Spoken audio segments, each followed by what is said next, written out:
नमस्कार, खबर समय जगत में आपका स्वागत है। मैं हर्षिता जौहरी। आइए नजर डालते हैं देश प्रदेश से जुड़ी तमाम खबरों पर। सीहोर नोवेल कोरोना वायरस के चलते 2.5 महीने तक पूरे देश में संपूर्ण लॉकडाउन लगा हुआ था, जिससे देश में लगे लॉकडाउन में सबसे ज्यादा असर छोटे गरीब परिवारों को हुआ और रोज कमाने खाने वाले छोटे दुकानदार की अर्थव्यवस्था बिगड़ गई।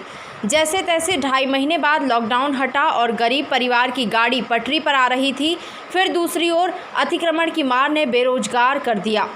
बीते दिनों अलीपुर में हुई दुर्घटना से अपना ठीकरा फूटने से बचने के लिए अचानक प्रशासन द्वारा अतिक्रमण हटाने की मुहिम शुरू किए जाने से नगर में छोटे गरीब दुकानदार में हड़कंप मच गया और लोगों में शासन प्रशासन के प्रति आक्रोश व्याप्त है। बीते दिनों अलीपुर रेस्ट हाउस से लेकर रेंज ऑफिस तक अतिक्रमण हटाया गया, जिससे लगभग 80 से ज़्यादा परिवार के सामने परिवार पालने का संकट खड़ा हो गया। वहीं कई दुकानदार कर्ज के तले दबे हुए हैं, जिससे इनके सामने नई परेशानी खड़ी हो गई। अतिक्रमण हटाने से पूर्व प्रशासन ने इनके लिए कोई वैकल्पिक व्यवस्था नहीं की, जिससे 80 से ज़्यादा छोटे दुकानदार अब बेरोजगार हो चुके हैं। अब इन छोटे दुकानदारों ने भाजपा कांग्रेस के नेताओं से मदद की गुहार लगाई। यह लोग सबसे पहले सत्तारूढ़ पार्टी के पूर्व भाजपा जिलाध्यक्ष ललित नागौरी के पास पहुंचे और अपनी पीड़ा सुनाई।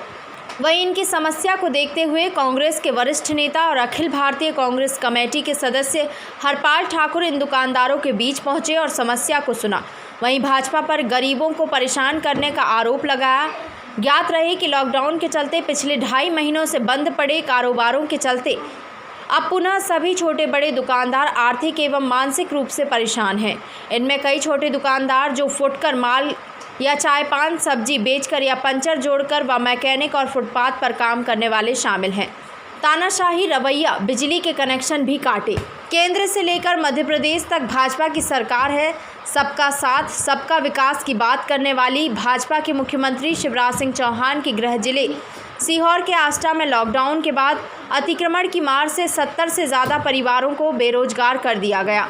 ऐसा नहीं है कि सिर्फ अतिक्रमण इसी जगह था जहां से हटाया गया है, बल्कि पूरा शहर अतिक्रमण की चपेट में है।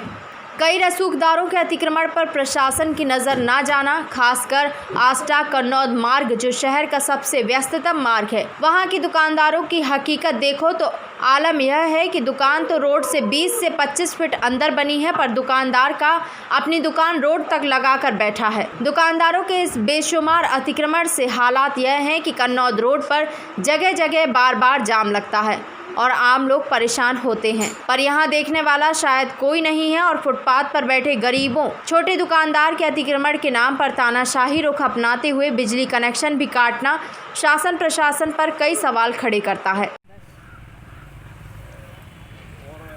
प्रशासन से आपने ये नहीं कहा कि सही जगह पे जगह दूंगा।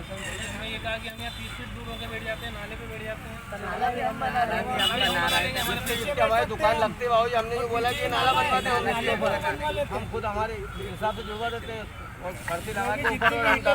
क्या नाम है आपका? दीपक राठौर। अच्छा, काय की दुकान है आपकी? Mobile shop. अच्छा, क्या लाइट वगैरह नहीं है क्या? लाइट नहीं है। सुबह उनने वहाँ बिजली का फोन लगाया तो उन्होंने ये बोला है फुटपाथ की जगह पे लाइट नहीं दी जाएगी। अच्छा, कब की नहीं है लाइट? सुबह की नहीं, आज सुबह की नहीं है। हाँ। कौन काट के गया? ये तो नहीं, सुबह अतिक्रमण आया था जब से लाइट नहीं। अच्छा, अतिक्रमण आया था उस टाइम से? उस टाइम से लाइट। अच्छा, तो क्या बोल रहे हैं? फ़ोन लगाया, कोई जानकारी प्राप्त करी? हाँ, बिजली घर फोन लगाया तो उन्होंने बोला कि फुटपाथ की जगह पे ऊपर से आते से वहाँ लाइट नहीं मिलेगी। अच्छा, लाइट नहीं मिलेगी। अच्छा, तो कोई परेशानी आ रही है क्या? लाइट नहीं है तो क्या धंधे वंधे भर? बिना लाइट से कुछ काम ही नहीं होना है सर हमारा। अच्छा, काम ही नहीं होना है। के अनुसार है कि प्रशासन ने एक अलाउंस कराया और इनकी दुकानें हटाई, पर सबसे बड़ी बात यह कि इनकी कोई वैकल्पिक व्यवस्था नहीं की। और आज ऐसे समय में जब कोरोना के कारण लोग 2-2 रोटी के लिए तरस रहे हैं, उस समय में इनकी दुकान हटाया जाना बहुत ही गैर जिम्मेदार है। सवाल ये है कि मेरी व्यक्तिगत तौर पे तो ज़्यादा बात नहीं हुई, पर ऐसा कहा जा रहा है कि कुछ दिन पहले एक अलीपुर चौराहे के ऊपर एक्सीडेंट हुआ, जिसके कारण से शहर की यातायात व्यवस्था को ठीक करने के लिए ये बहाना बनाया गया और हम ऐसा कर रहे हैं। तो मेरा ये कहना है कि अगर वहाँ पे ये गलत हुआ है तो क्या अलीपुर का जो एल आकार का मोड़ है वहाँ का अतिक्रमण हटा के या हम कोई निजी जगह भी हमको ऑक्यूपाइड करना पड़े तो पहले हम उस रोड को सीधा करना चाहिए था यहाँ पे हटाने की जगह। दूसरी बात, अगर इनको हम हटा भी रहे थे तो इनकी सुविधा के अनुसार, जैसे कोई फल फ्रूट वाला है, कोई कपड़े वाला है, उसका मार्केट कहाँ आसानी से शिफ्ट किया जा सकता, पहले उसकी व्यवस्थित बात करना चाहिए थी इन लोगों की, और इसके बाद वहाँ पे इनको हटाना चाहिए था। तो ये बिल्कुल ही गलत है। और ये पूरा का पूरा आप देखिए अंतर, 1-1.5 साल पहले कमलनाथ जी की सरकार थी तो आपने देखा होगा, आप तो सब मीडिया के लोग हैं, खबरें क्या चलती थी कि इंदौर में भू माफिया की बिल्डिंग दहाई, कि फला जगह पे भू माफिया के साथ ये कार्रवाई की, मिलावटखोरों के साथ ये कार्रवाई की। आजकल न्यूज़ क्या चल रही है कि एक किसान गुना के अंदर दलित परिवार का अतिक्रमण हटा दिया जाता और वो आत्महत्या करने पे मजबूर हो जाते। दूसरी खबर क्या है कि 50 गरीब परिवार जिनके पास रोजी रोटी का कोई साधन नहीं है, उनका अतिक्रमण बिना बताए हटा दिया जाता है। और ये सब क्यों हो रहा है? ये सब सुर्खियाँ बनाने के लिए। तो शिवराज सिंह जी चौहान, आपकी सुर्खियां गरीबों के ऊपर बुलडोजर चलने वाली है, इससे सुर्खियां नहीं बनती, इनकी बददुआ बहुत काम करेगी। चर्चा ये हुई है कि भाई साहब यहाँ पे हमें हमारी जो जगह है उसको व्यवस्थित किया जाए, हमें कहीं भी जगह दी जाए, या तो ये या फिर दूसरी जगह हमें दी जाए, जिससे हम अपना रोज़गार और हमारे परिवार को पाल सकें।